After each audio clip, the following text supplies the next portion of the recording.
Okay, in this tutorial we're looking at 2020 paper 2 question 5, and it's all about probability.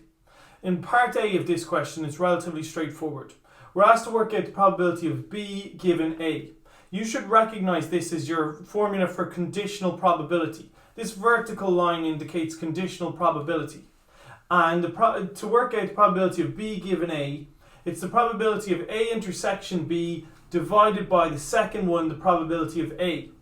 They told me in the question that A intersection B is a half and that the probability of A is 3/4. So it's simply a half divided by 3/4, and that works out as 2/3.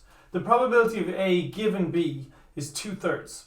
In question 5 part B, we're asked to investigate if the events are independent. And in order to do that, we've been told that the probability of A union B is 11/12. I think the easiest way to explain this is with a Venn diagram. To prove two events are independent, you have to prove the probability of A multiplied by the probability of B is equal to the probability of A intersection B.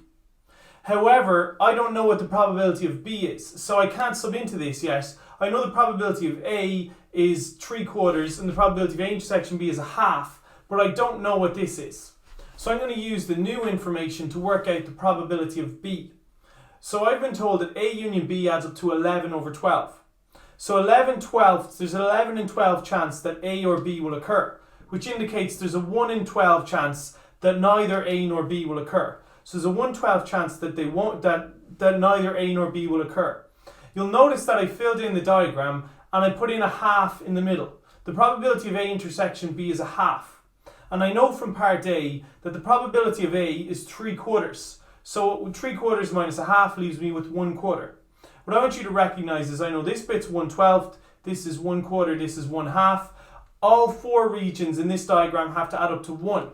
So what I'm going to do first is I add up 1/12 plus 1/4 plus 1/2. That adds up to 5/6.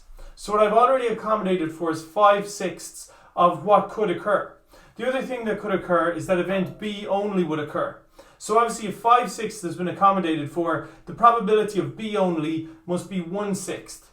If the probability of B only is 1/6, you'll notice now, if you add these four up, they all add up to 1.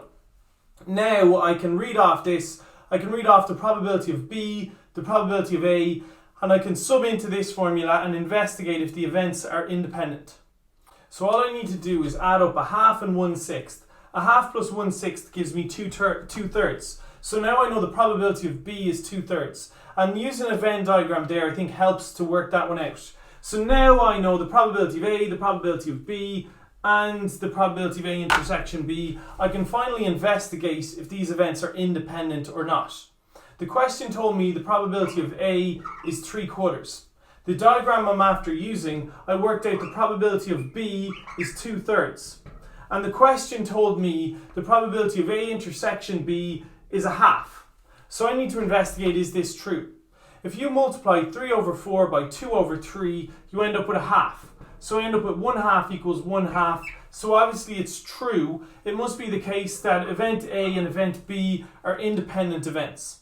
Okay, in question 5 part C, we're given a spinner with 4 equal sections.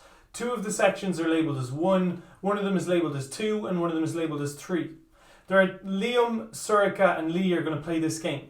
They're going to spin the spinner and the answer, the two values they get is going to be added together.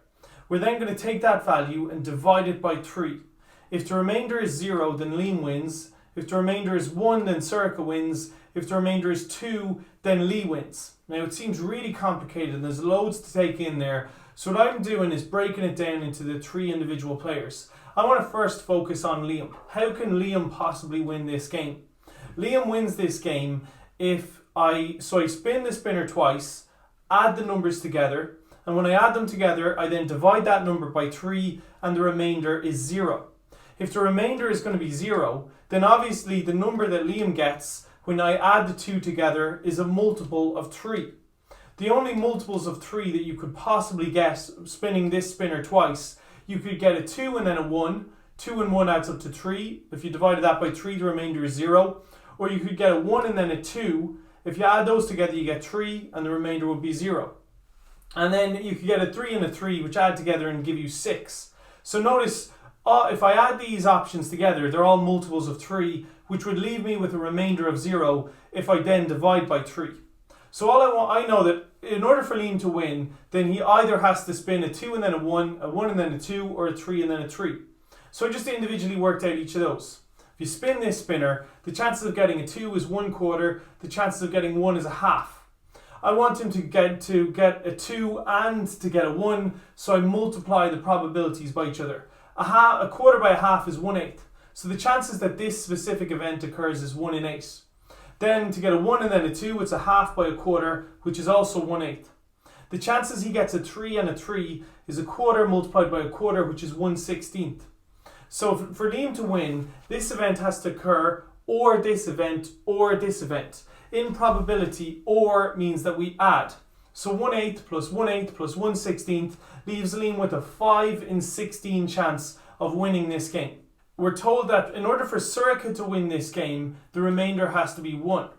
The ways in which that could occur is Sorcha could spin a 3 and then a 1. 3 and 1 adds up to 4. And if you 4 divided by 3, it goes in once with a remainder of 1.